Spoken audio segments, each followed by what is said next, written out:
The townspeople of the county had taken their town back by "we the people," as the Declaration of Independence declares. Whenever any form of government becomes destructive of these ends, it is the right of the people to alter or to abolish it, and to institute new government. When a long train of abuses, it is their right, it is their duty to throw off such government, and to provide new guards for their future security. This was the legal grounds for such action 230 years ago in the birth of our nation.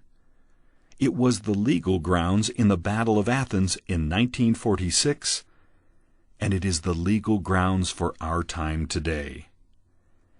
However, few understand the legal right the Declaration gives, as we have become conditioned to believe the opposite, and that the Declaration's only value was for the founding of our nation. This is not what our forefathers believed, nor Abraham Lincoln.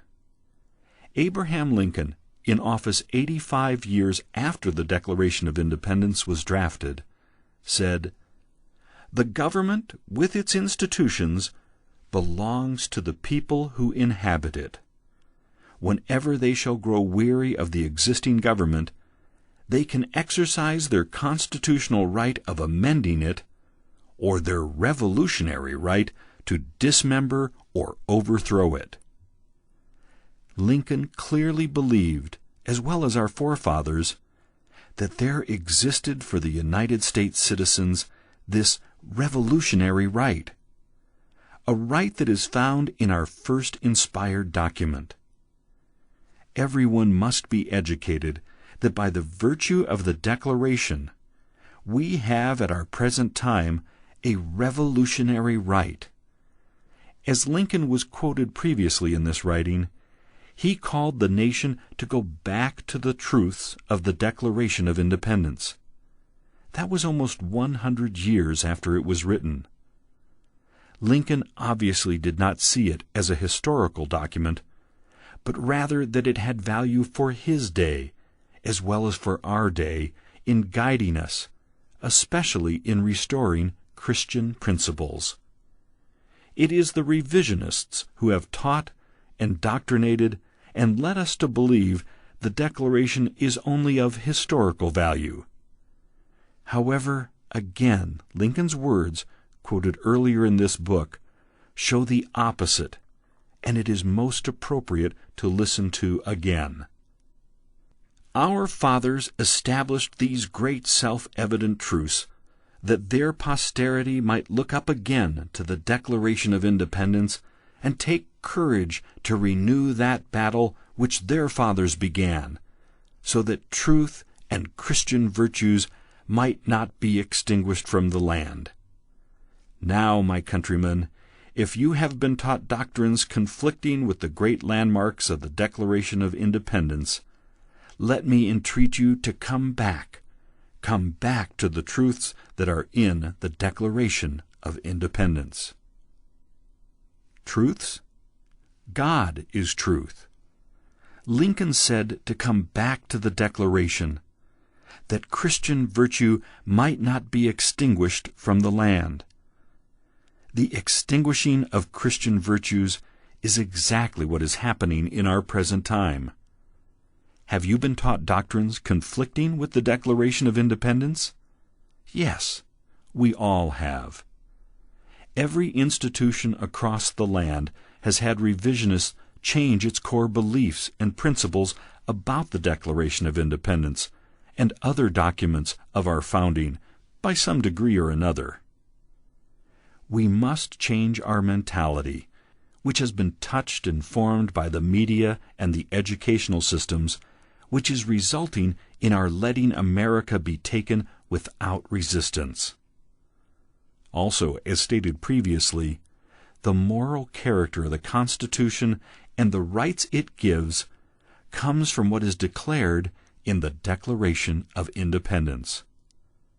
There are many who do not want you to understand this, because if you become educated to it, then their power is threatened, as well as their educational efforts of instilling godless philosophies throughout governmental and institutional systems to achieve the implementing of structures that will destroy your family, your right to property and home, and peaceable living.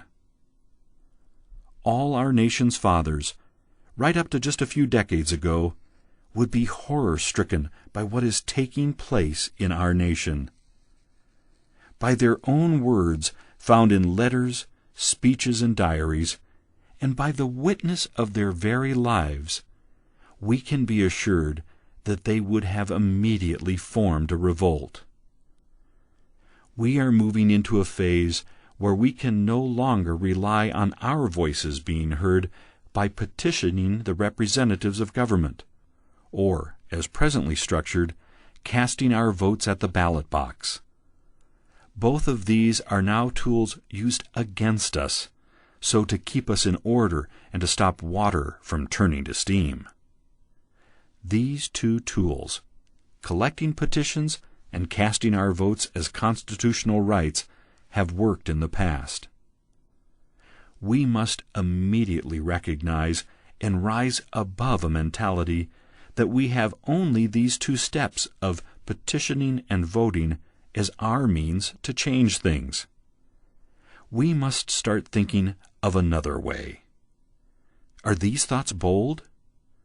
We live in a moment where boldness must rise up in our hearts now. If we wait too long, we will not have the ability to act boldly. Petitioning and voting has turned into the tool of managing the opposition, namely us, to feel we are achieving something, all the while losing more and more ground. We are past the time of sending a message. It is time to impose a mandate. We must join together in a struggle to remove from our nation laws which will expedite and assure our ruination.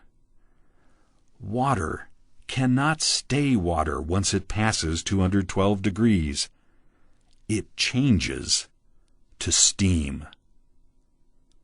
Taken from the book, Look What Happened While You Were Sleeping.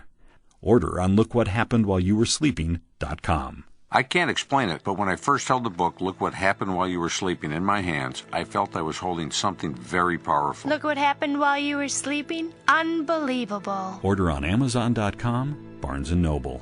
With each page, I became more and more alarmed. Look What Happened While You Were Sleeping? Very scary. Look What Happened While You're Sleeping is one of the most important books ever written. Amazon.com, Barnes & Noble, or lookwhathappenedwhileyouweresleeping.com.